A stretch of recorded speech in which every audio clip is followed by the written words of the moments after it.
Okay, this is everything fractions. So we're going to change this into an improper fraction. We do 7, which is the denominator, times the whole number plus the numerator.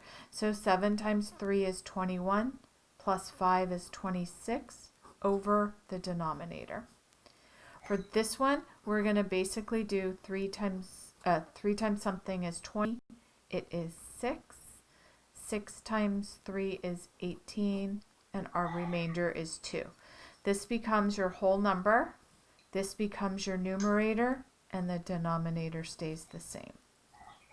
For this one, we are going to change it into an improper fraction. So 5 times 3 is 15, plus 4 is 19 fifths, times 3 times 2 is 6, plus 2 is 7 8/3. And then we're going to multiply across. So at this point, you usually can use a calculator. If not, you just do it by hand, but you're going to do 19 times 8 is 152 over 5. And then we, of course, have to simplify that because it's an improper fraction. But if you're doing a calculator, you would just do 152 divided by 5 equals 30.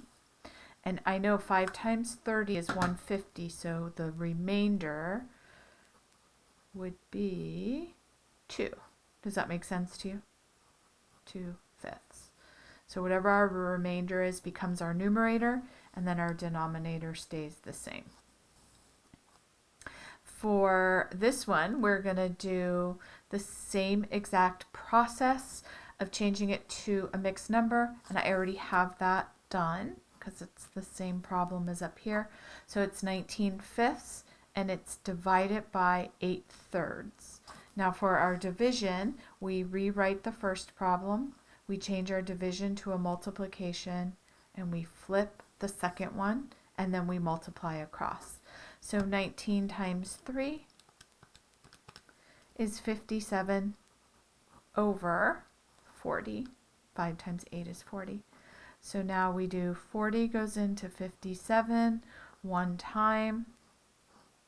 17 is left over.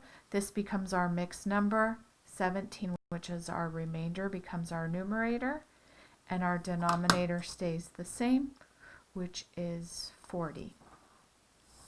For addition, we have to find our common denominator. So it's 3 4 fifths plus 2 2/3. I change both denominators to a 15.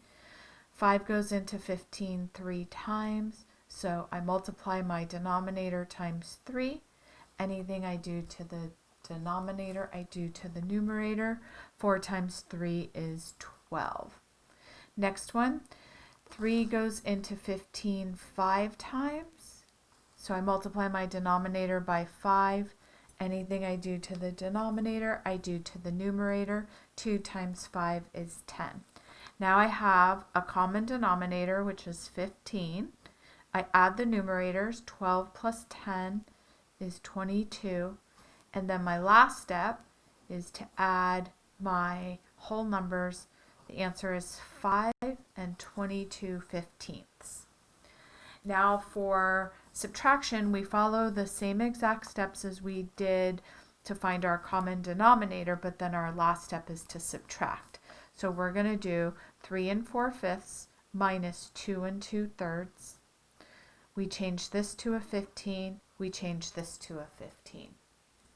Anything that we do to the denominator, we do to the numerator. 5 times 3 is 15, so we multiply the numerator by 3 as well. 4 times 3 is 12. So same exact as we got last time. We multiply this by 5. Anything we do to the denominator, we do to the numerator. This is 10, 2 times 5. And now our last step is, instead of like here we add it, our last step is to subtract. 12 minus 10 is 2 over 15. 3 minus 2 is 1.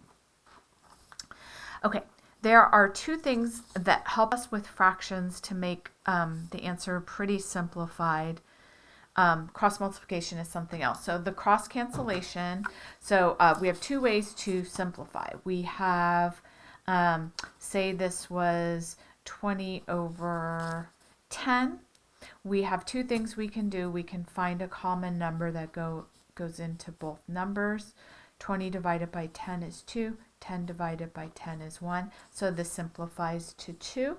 Same thing if it was something like this. What's our common number? 9.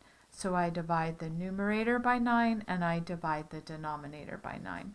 9 divided by 9 is 1. 27 divided by 9 is 3. An easier way to simplify, especially when you have bigger fractions, like when you're multiplying and dividing, you might get something that's like 152 over something, is to do something called cross cancellation. So what you're going to do is you're going to figure out if there's anything that is in common with the crosses. So this is a cross and this is a cross. Get it? If you were to make an X, it would make a cross. So you're going to go across down to here for the 18 and you're going to go across here for the 9. You're going to find out what's common about it. So I know that 2 goes into both 18 and 4. So if I divide it by 18, if I divided 18 by 2, I would get 9. And if I divide it 4 by 2, I would get 2.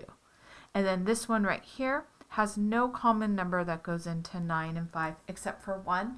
And we know 1 is not going to do anything to simplify it.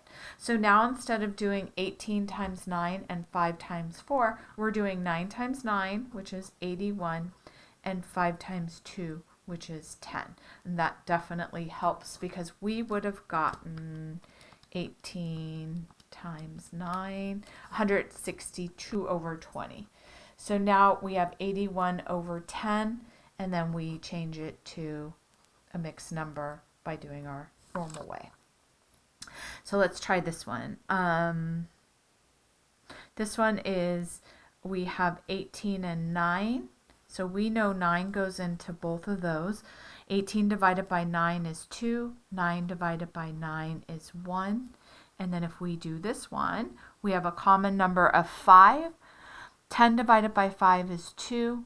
5 divided by 5 is 1. And then look at how easy this is. 2 times 2 and 2 times 2. So our answer is 1. So cross cancellation helps a lot to make numbers very small, or at least smaller. Now, cross multiplication you're going to use, and it's basically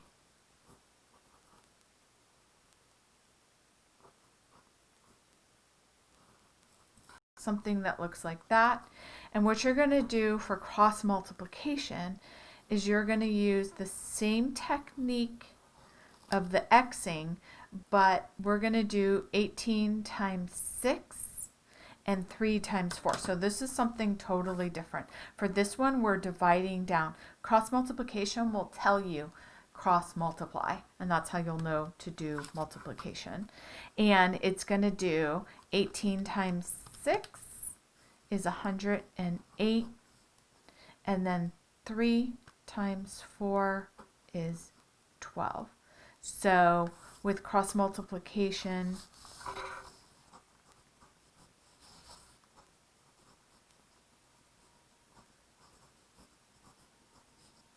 this goes together, and then that's what you end up doing. So you're not dividing down, you're cross canceling. And it looks the same, except for they're not going to tell you to cross cancel. You're going to get an answer, and then you're going to know this is a way to simplify.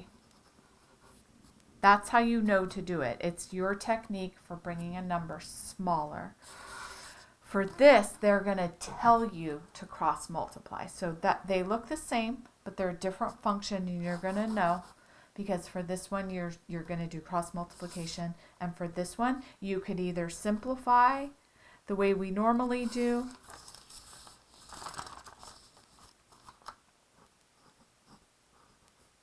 or like this would be 2 over 1, or you would take the other number and cross cancel.